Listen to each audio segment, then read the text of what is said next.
every time I see it, if that is the case.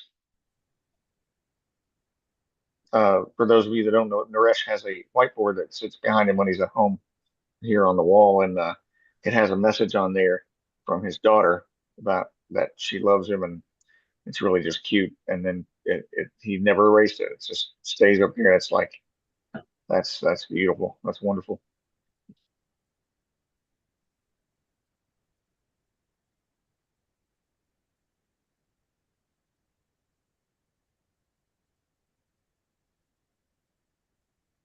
All right, so we are broadcasting live. So I'm going to go ahead and mute everybody, um, and I will talk to you guys soon.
Well, good afternoon, ladies and gentlemen, and fellow Rotarians and special guests.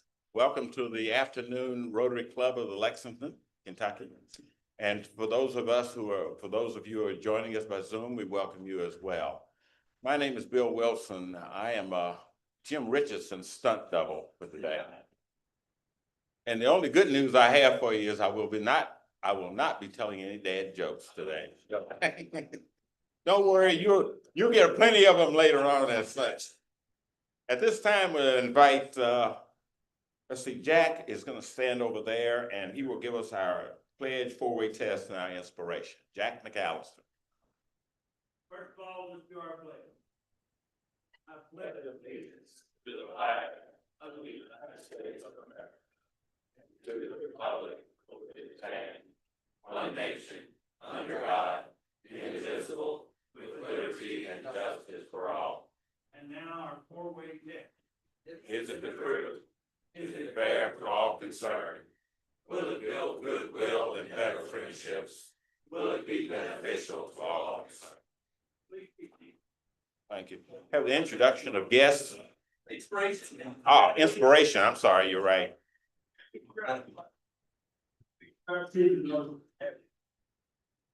Tomorrow is a very important day. It's a Rotary World. You might know what that is. Okay.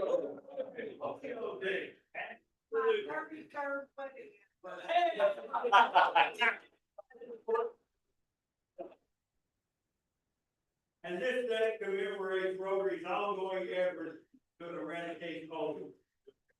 I'm old enough to remember getting my polio shot at my elementary. I was first cousin for polio victim, and today has the post-polio syndrome. I dated a young lady in high school with polio victim, and she wore a label. My first connection as a Rotarian to polio was when I was a relatively new Rotarian in 1985. I co-chaired my Rotary Club committee as part of Rotary's effort to raise $120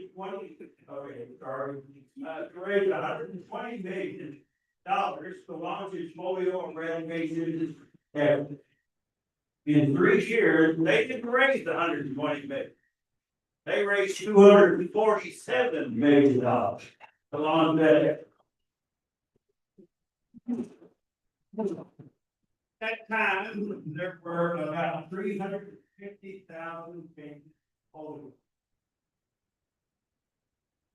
Now, Rotary's continued its polio eradication initiative since 19 88.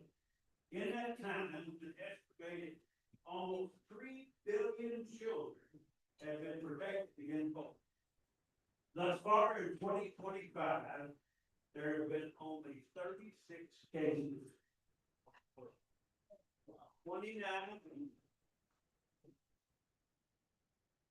in Massachusetts, 7 in Massachusetts. Rotary's fundraising efforts to help fund the polio eradication initiative have resulted in just over $2.1 billion having been eradicated.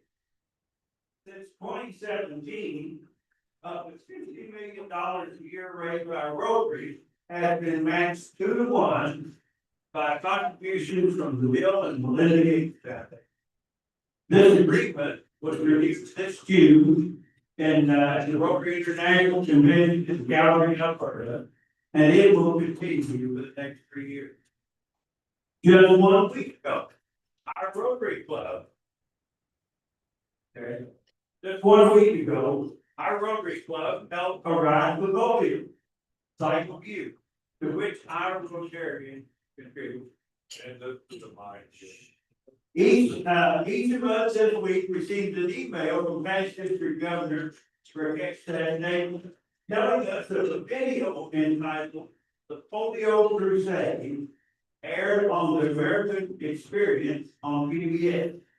If you want to see that video, all you have to do is Google PBS polio, and you'll see a link to this.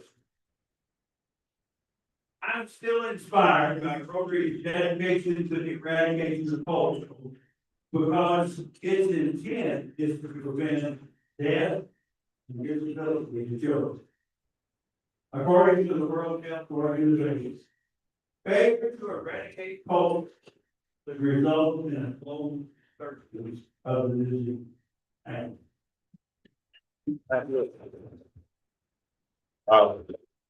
Thank you, Jack. That's a wonderful reminder that we can still make contributions to the Polio Plus program, so we always encourage you to do so.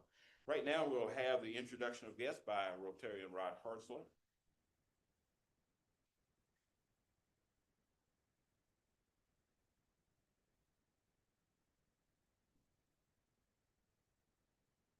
Good afternoon. We have one visiting Rotarian. He's from Bowling Green, has recently moved to Lexington, so we look for him becoming a part of our membership. Duncan Hines. We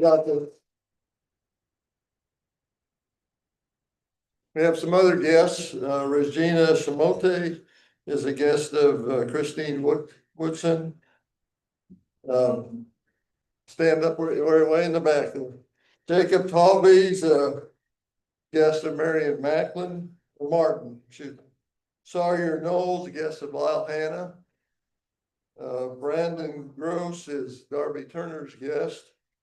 And David Blondell is a guest of his father, Reverend Blondell. Welcome to all of you today.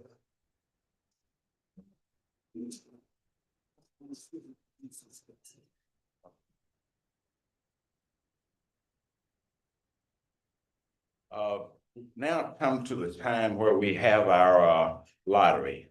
Now, for those of you who are not familiarizing yourself with the news, there's some controversy going on in the NBA and also about poker. But I want to guarantee you, ours is on the up and up.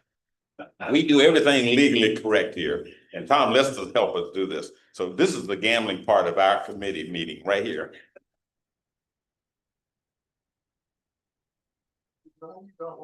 $290. Oh, we got $1,590. And I'm going to call the last 3 digits of your ticket should be 862. And I'll take another idea. Oh, come on down.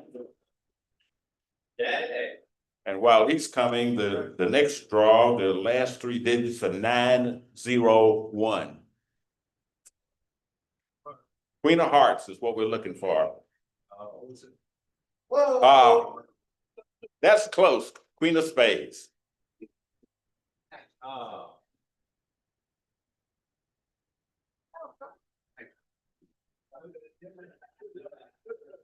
Okay. Darby, you can split that. Hey, that's it. One more.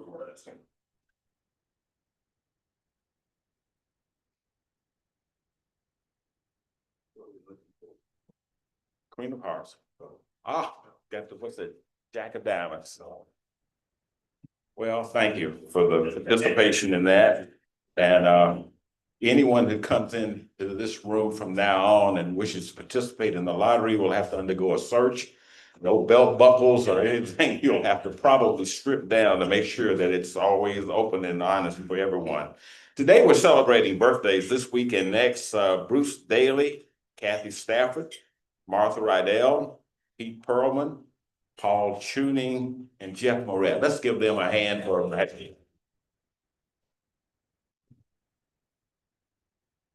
And since Sharon Townsend let us know that this is your 33rd anniversary, is that right? Tomorrow's the 33rd anniversary. And all I can say is you probably get into heaven free because you've caught enough hell here on earth. That's all right. Jamie. Jamie, we have a special drawing today, so. Okay, we sold all our bourbon. Hey, so I don't know why we had to have an inducement to get people to buy it, but we did offer an inducement with some UK basketball tickets. They're really good seats. The game's January 7th against Missouri. And the grand prize winner is Eileen O'Brien. I don't. Send me your email or phone number and I will send you the tickets. While I'm here, if you're sipping that bourbon, I recommend you watch the 250 Lex TV program. I watched it on KET. Great show. And Eric Brooks, our Rotarian, was featured prominently in it. I want to put a plug in. Sorry, Gregory. Oh, great to rate you in it as well. Could I get your autographs later on? I'll talk to your agents about that. I have a special announcement from Brett Anderson on pickles and pints. Pickles and pints. And who likes to play pickleball? Raise your hand. Who likes to have a good time? Raise your hand. Listen to music, have fun at PKL Lex on November 15th.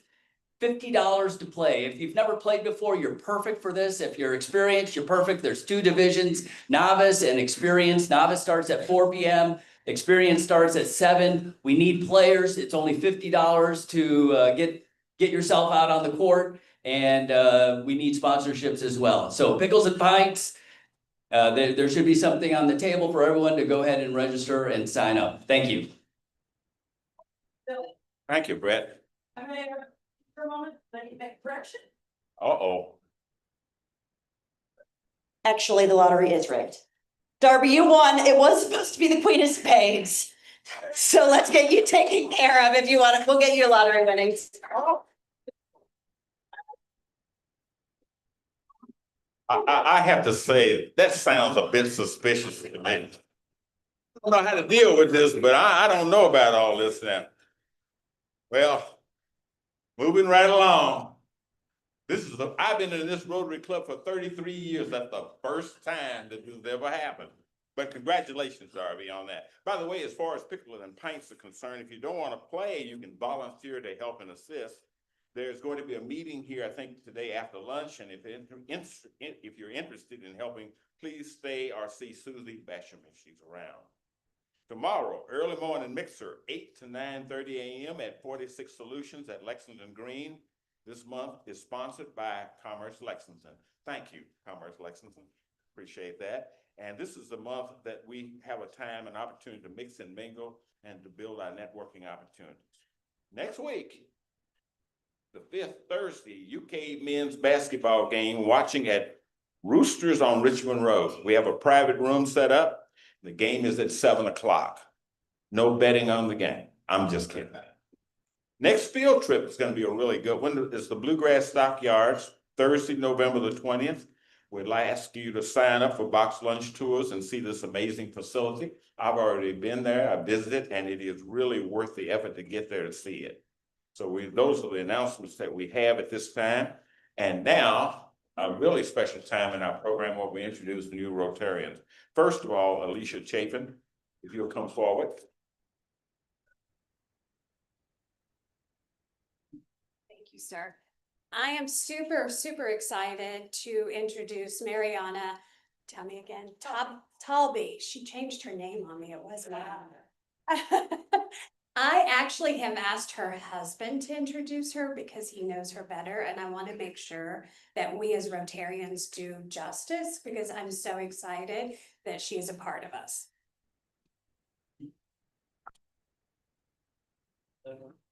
So Mariana, she's dedicated her full professional and personal life to giving back to the community and helping others. Mariana currently works for the Department of Veterans Affairs. She's a regional administrator for the Western States Consortium. In her current role, she covers 18 states and 3 U.S. territories. She has worked for the VA for a little over 14 years now. Prior to her work with the VA, she is a UK graduate with both her bachelor's degree and graduate studies. She has a degree in international studies with a focus on Middle Eastern and North America or North Africa. She's also obtained her master's in healthcare administration. Other than that, she's attended the VA's new administrators fellowship program that's hosted in Kansas, and has since worked throughout the U.S. in different roles supporting the veteran population. Mariana returned to Lexington back in 2020 and has since worked remotely in her role supporting the West Coast. In addition to her work, she also is a member of Lexington's Junior League. She volunteers with the Lexington Philharmonic, works with Surgery on Sunday as a volunteer, and other volunteer programs that are focused on serving the veterans and their families. In her free time, Mariana enjoys selling with Lexington's local selling club, hiking, and spending time with her family. This is Mariana Martin.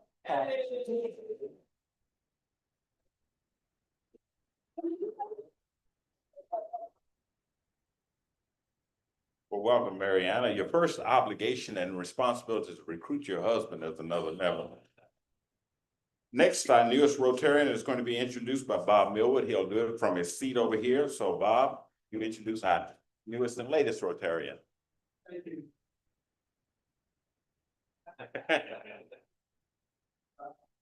The gentleman I'm introducing you today, I met him you. Water. You know, so today I'm introducing John Rich, born in 1961, and when we had Michigan, he was a graduate of John Carroll University of Cleveland. He started his career 35 years ago with Bell for Restoration, which is the largest restoration company in the whole world. So that's where he cut his teeth. He traveled across the country with that company, helping businesses and families who had fires, who converted tornadoes, hurricanes, who were well qualified to be in charge of his company here, which he started 8 years ago. He's head of Service Master Fire and Water Restoration Company. And they handle water and fire restoration, mold, remuneration, and reconstruction. So he's quite a good customer. Remember him from Concord One, but he has a lot of cars. John is wife Kim, have been married for 35 years. And they have 4 children, 1 grandchild. He's a member with Lucky, Larry Sherman, and Chrysler Game, and his hobbies are golf, woodworking. I haven't seen Jake Graves here, but he likes gardening. So please welcome John Rich.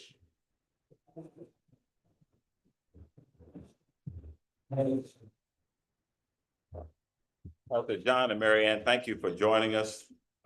this is a wonderful day for us because as we grow our club, we're also able to grow the service that we provide. So welcome again to our club. Now, Brett Anderson will introduce our program today. Thank you, Mr. Past President. I'll be brief so we can get our panel going. Very few topics are of more interest to Rotarians than the economic health and vitality of our community and Commonwealth. And who better to address these ideas than the CEO of Commerce Lexington, Mr. Bob Quick, and along with Ashli Watts, President and Chief Executive Officer of the Kentucky Chamber. Bob just brings shy of 2 years of experience in the chamber profession. Your time in Lexington, you've received many awards, including Chamber of the Year in 2016, many other awards. 2023, the Greater Lexington region was named a top place for business and industry according to Site Selection Magazine's annual rankings of the top metros. Bob, you're a graduate of the University of Illinois Champaign. They have a chance to go 10-2 this year. You know how many times they've done that? Once in 1989. Yeah, and had the unfortunate opportunity to meet Ohio State and Oregon this year, or no, Indiana. Okay. So good luck on that. Anybody else want to talk college football? Meet us afterwards. We'll have a subcommittee meeting. Bob is a cancer survivor, and really his purpose in life is spending his time with his wife, Julie, and 3 adult children, Kirsten, Andrew, and Morgan, and 2 granddaughters. Yeah. 2! Come on up, Bob. Bob Quick, everybody. Thank you. Ashli Watts was named President and CEO of the Kentucky Chamber, the state's largest business association, in November 2019. But Ashli joined the Kentucky Chamber in 2012 as Senior Vice President of Public Affairs at the Chamber. During her tenure, she led efforts to pass significant legislation such as the right to work legislation, workers' comp reform, unemployment insurance reform, tax reform. Prior to the Chamber, Ashli worked at the Kentucky Bar Association and Legislative Research Commission. Ashli graduated from the Campbellsville University with a degree in political science and history, and holds a master's degree in public policy and administration from the University of Louisville.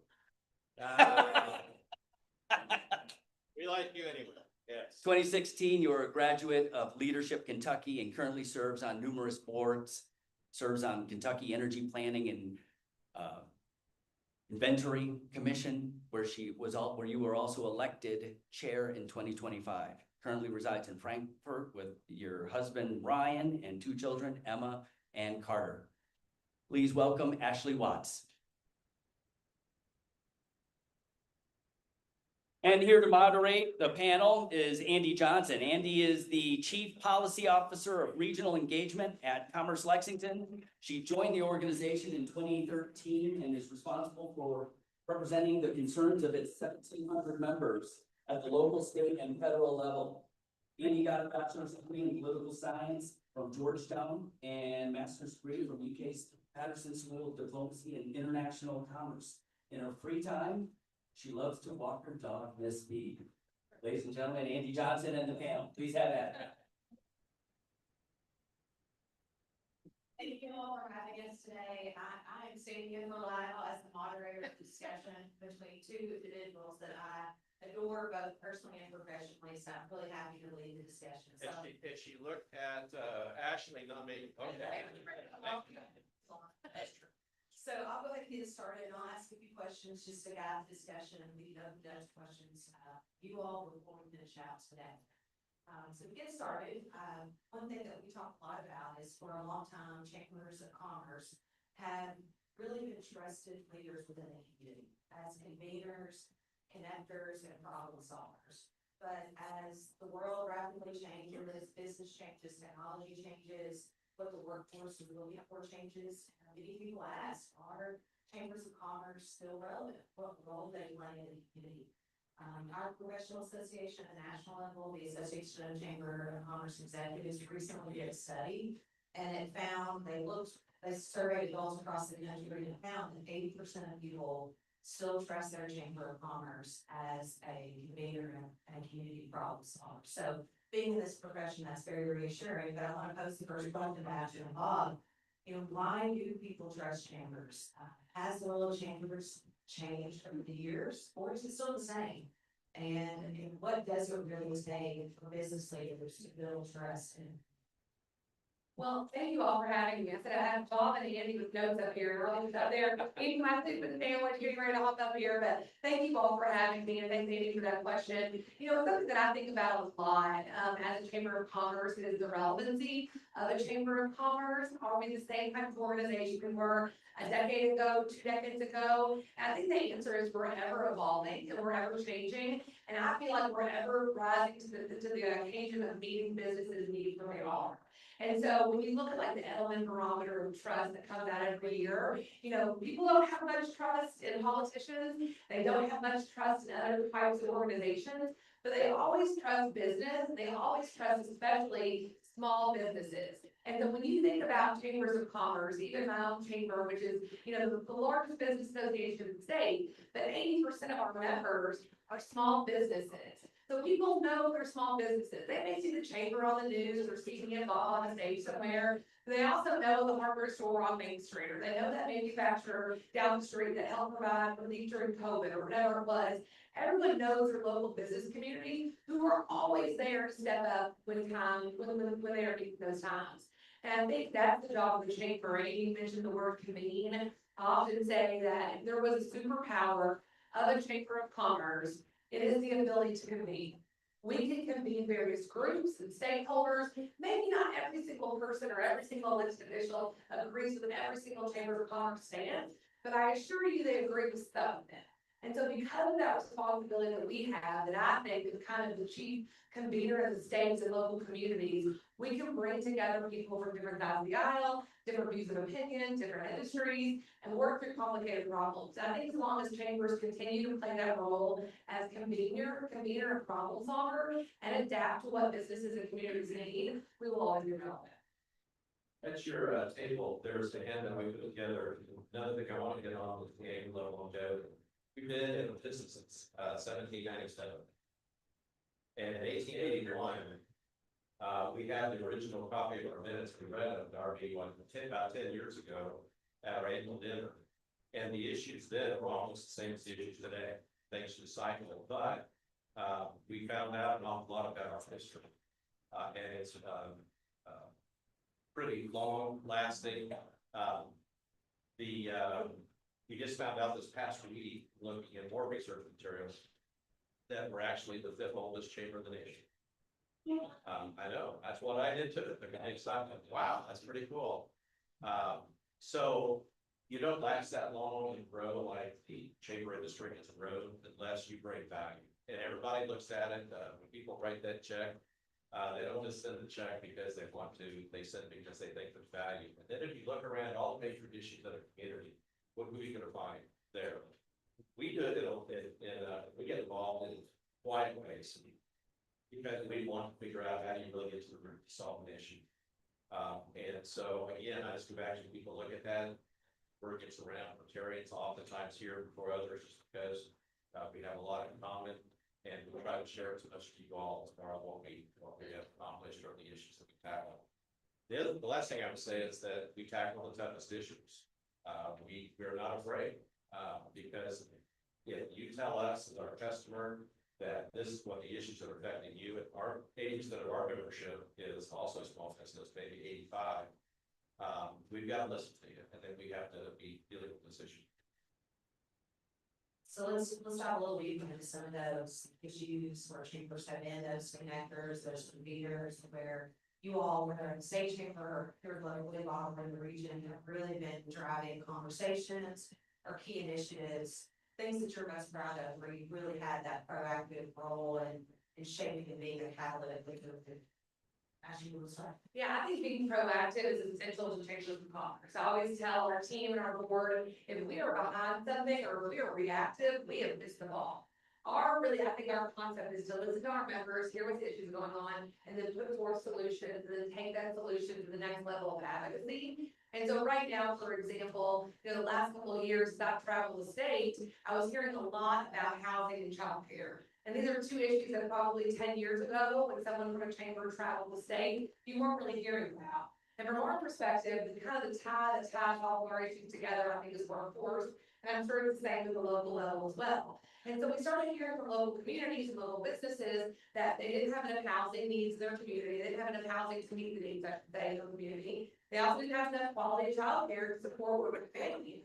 And so we kind of took that as a challenge, saying, there are advocates that work primarily in housing, or advocates that work primarily in the childcare sector. But from a business perspective, I think it gives a little bit more levity to the issue to say, this is not just an issue that is affecting one sector. This is affecting our entire workforce population, or really the future growth of our state. And so we have been able over the last couple of years, with the help of Commerce Lexington and other local chambers of commerce and other stakeholders, to put forth some plans that we'll be pushing through hopefully this next legislative session starting in January, really focusing on housing and childcare. And I love it because I think it's one of those things that you may not think that a typical chamber issue, but I do truly believe the business community kind of taking the charge of this and leading forward this, kind of unlikely that fellow coalition will see true progress this next legislative session. And Bob, from a Commerce Lexington perspective, and Ashli's talking as a state association, you share how Commerce Lexington is a little bit different in what we do and our mission and what we're doing to really impact that business and competitiveness from city and regional standpoint. So I would just also say we're short of 22,000 housing units to pay now. Yeah, we 200,000 across the state. So the statewide number is 200,000 units short across the entire Commonwealth. So we're a full service type of chamber. We do economic development, expansion, retention, recruitment, startup. We don't do it all by ourselves. We have a lot of partners. In case of incredible partner in the city, others where we work together. We also focus on talent, attraction, and retention. And we've gone from where we were stumbling a little bit in that, and some our economic diversity can maybe touch on that a little bit here about what we have done, and it's to be mind-boggling what we've been able to do to get our word out. But talent attraction and retention. Also, back in the mid-1990s, I don't know how many of you might remember, there was a youth that was shot by a police officer, and really started an unraveling. I was here at the time when I heard the stories that unraveled in our community. We said that in the chamber, and many other organizations came together, but that said that doesn't happen. And we created programs to address many aspects of our community, but we showed how communities will come together and help. So out of that came our community and minority business development, where we were women-owned business, small business, all types of business, but women-owned, veteran-owned, and minority-owned businesses.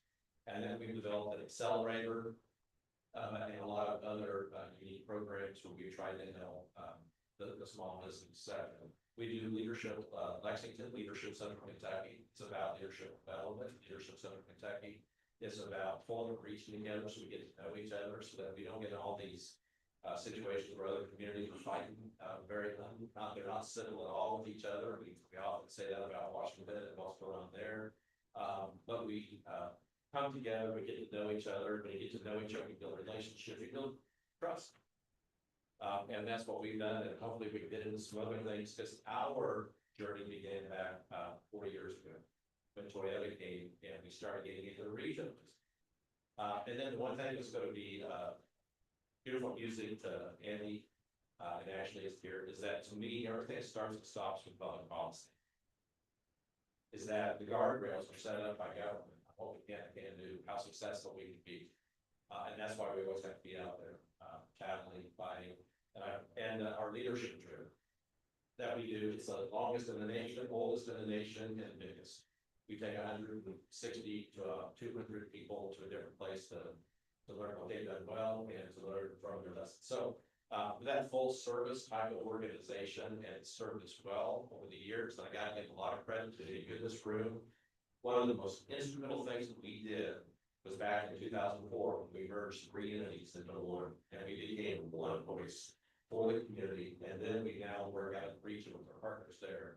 that was a turning, and a very critical moment for us. You mentioned public policy, and I think the public policy aspect of what the chamber does is one of the strengths. We look to the Kentucky Chamber to help lead on big issues that really do impact business competitive across the state, but do impact this region as well. And Ashli mentioned childcare and housing being areas where they really help lead a coalition and support specific initiatives in Frankfurt and Washington.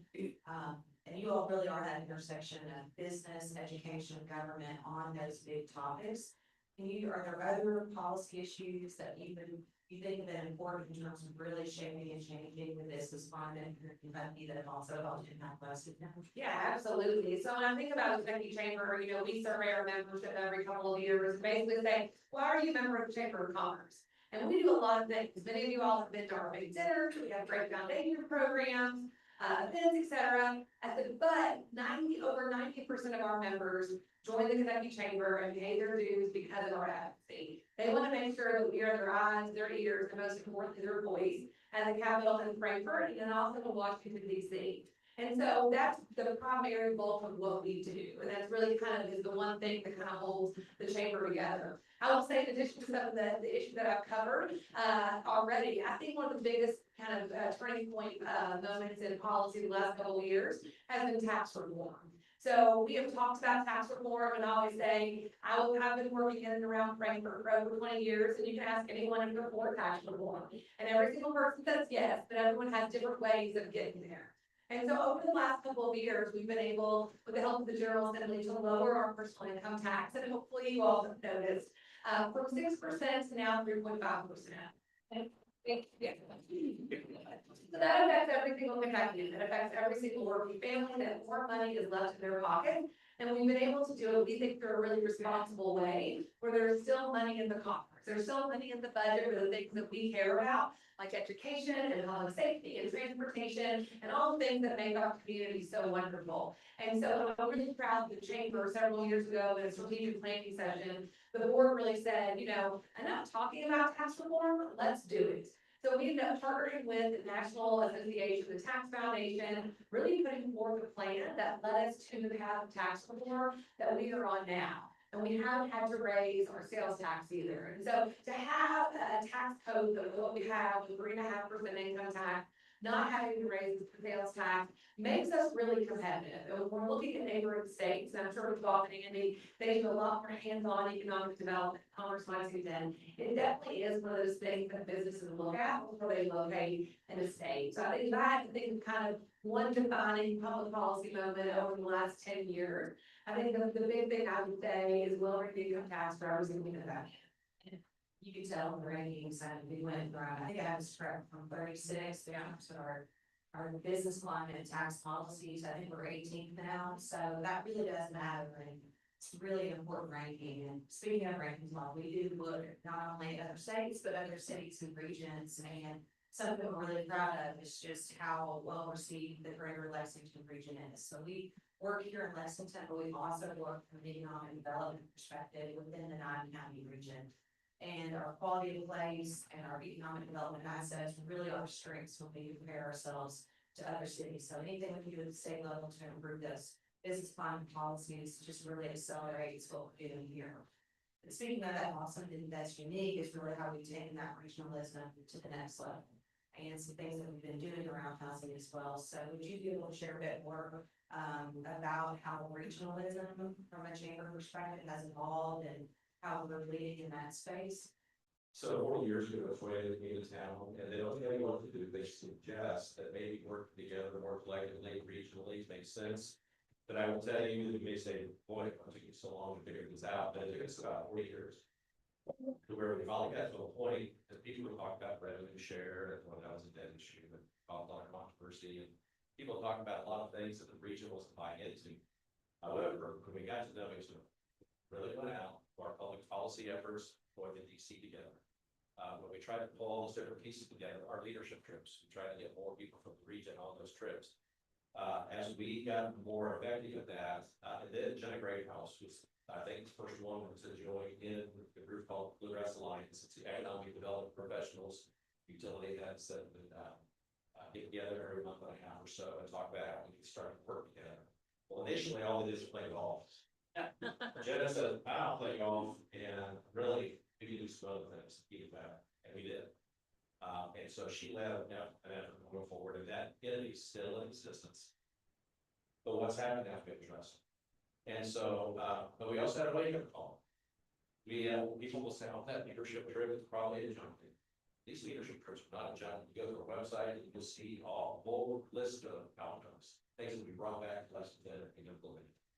But we went to Raleigh, North Carolina in 2019, and we're having a great time, right? We had a huge crowd, close to 200. And we had set up on our program a guy named Ted Aberdeen. And Ted is the regional leader for Bring On Metal. And so we asked Ted just to take one of our competing markets and to compare us to that strong competitor. And he did. And he presented the results on our trip. It was a wake-up call.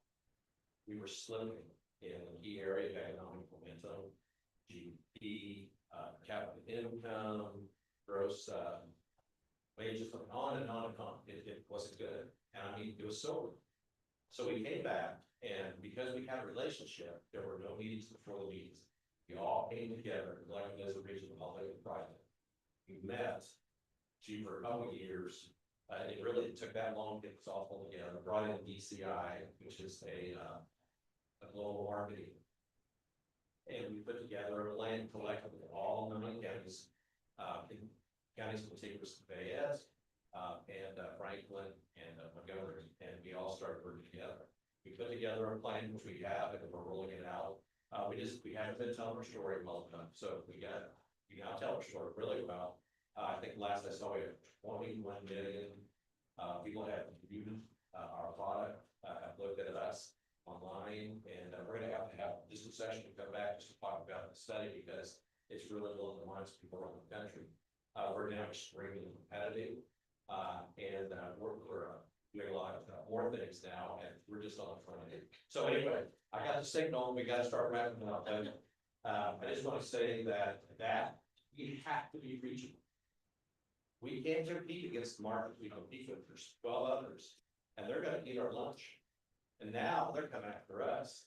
And also, we're the #2 best place quality of life in this region, which is Knoxville, Nashville, St. Louis, Indianapolis, Columbus, Louisville, Cincinnati. We're #2 in quality of place. We're always there. So we're making a lot of great progress. And again, you're going to start to see more and more things, I think, happening here in the region, and especially today. How's that for a race? With the current left, does anyone have a specific question that you'd like Bob or Ashley to address? The Rotary Club is looking to put its resources behind a civic opportunity, a fundraise, or a movement that would help both business and community. You mentioned homeless challenges, you mentioned childcare. If we had to narrow that down to like one item, what would you say would be most important for us to focus on? Good Lord. Softball question. You know, I think you just need to kind of take a look at where you might have that big setback. I think in those times you mentioned, another time we'll throw out something else we do is we get very involved with our young professional. We're a dynamic change in leadership. I don't know if you all recognize it, it's huge. And we got to bring it in and make sure they're connected to it. So I would almost lean towards that arena because that's our future. And anyway, and they can go a lot of different directions. You know that. You mentioned, Bob, we're #2. I hate it. Let me re-ask Brett's question. What's the one thing that we can do to be #1? I asked Ashley that too. Give her a chance to. I would say on the statewide perspective, we're really working on our workforce. It's great that we continue to lower our income tax. That's gonna be key. We've got to continue our workforce initiatives so that we can have more people off the sidelines back in the workforce and also attracting more people to the state. So it's an all hands on deck approach in terms of workforce, but housing and childcare and working with our community technical colleges and our universities. But I worry that if we do not get our workforce participation rate above 56%, which is what it is right now, we're gonna start losing out on some of these economic development opportunities because people aren't here to build jobs. Housing. Housing, we got a university here wanting to expand significantly in personnel where the people live. They're gonna live.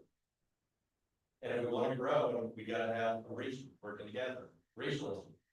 Because that's where many of those homes are gonna go. But we gotta figure it out.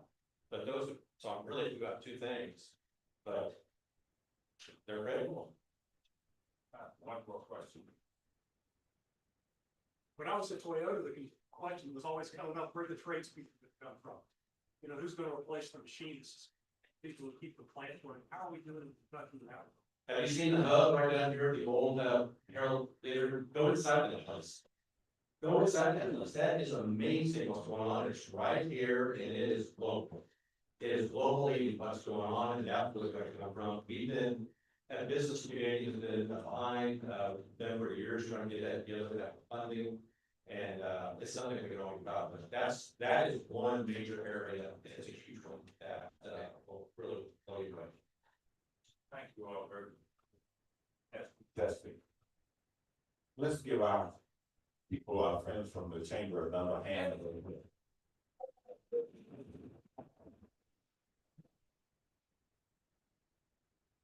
No, fellow Rotarians, sometimes for the better organizations, the organizations that truly work in our community behind the scenes and front of the scenes, we frequently take them for granted. And this is one of the treasures that we have in our community. And they've done an absolutely superb job. And I've followed the chamber. I've supported the chamber on most occasions.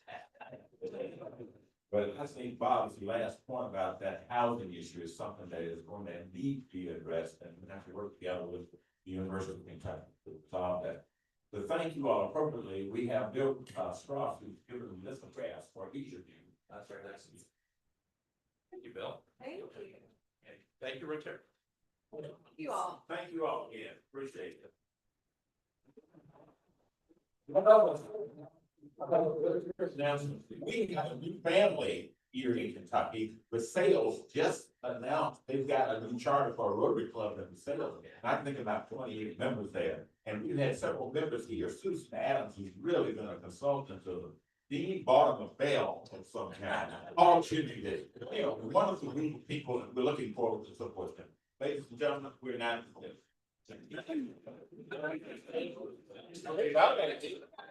Great.